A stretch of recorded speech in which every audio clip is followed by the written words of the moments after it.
ফটোতে এই যে পুচকে মহারাজটাকে দেখতে পাচ্ছেন, এর নাম হচ্ছে অভিনব সাহা।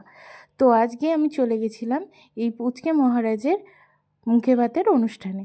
তো এখানে সব জোগাড় জান্তি অনুষ্ঠানের চলছে। মুখে ভাত অনুষ্ঠান একটু কিছুক্ষণের মধ্যেই শুরু হবে।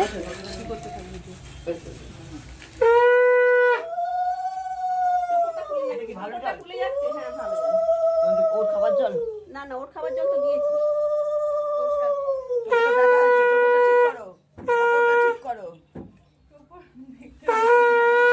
আপনারা দেখতে পেলেন মুখে ভাতের অনুষ্ঠান শুরু হয়ে গেছে।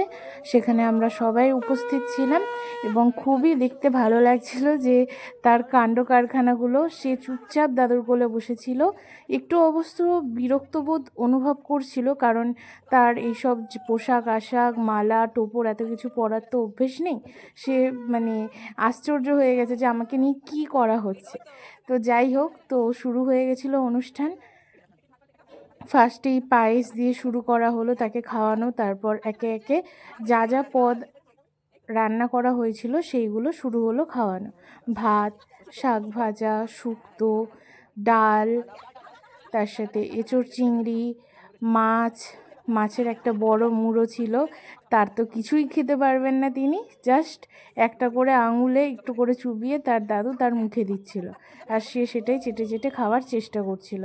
তারপর চাটনি, পায়েস, পান, মিষ্টি সবই চেষ্টা করছিল সে খাওয়ার, কিন্তু মুখ থেকে বের করে দিচ্ছিল। যাই হোক, দেখে খুবই ভালো লাগছিল অনুষ্ঠানটা।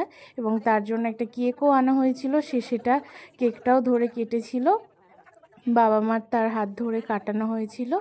এবং অনুষ্ঠানটা খুবই সুন্দর হয়েছে এবং সবাই ওখানে খুবই আনন্দ পেয়েছে। তো সবাই মিলে আপনারা প্রার্থনা করবেন সে যাতে অনেক আর কি বড় হতে পারে জীবনে, এবং প্রচুর আশীর্বাদ করবেন। আশা করি আপনাদের আজকের অনুষ্ঠানের ছোট মুহূর্তগুলো খুব ভালো লাগলো। এই যে কিছু স্মৃতি দিয়ে রাখলাম, সে বড় হয়ে গেলে এই স্মৃতিগুলোই দেখতে পাবে। আর আমি হচ্ছি তার পাশের বাড়ির একটা দিদি, তো সেই জন্য এই স্মৃতিগুলো আপনাদের কাছে তুলে ধরলাম।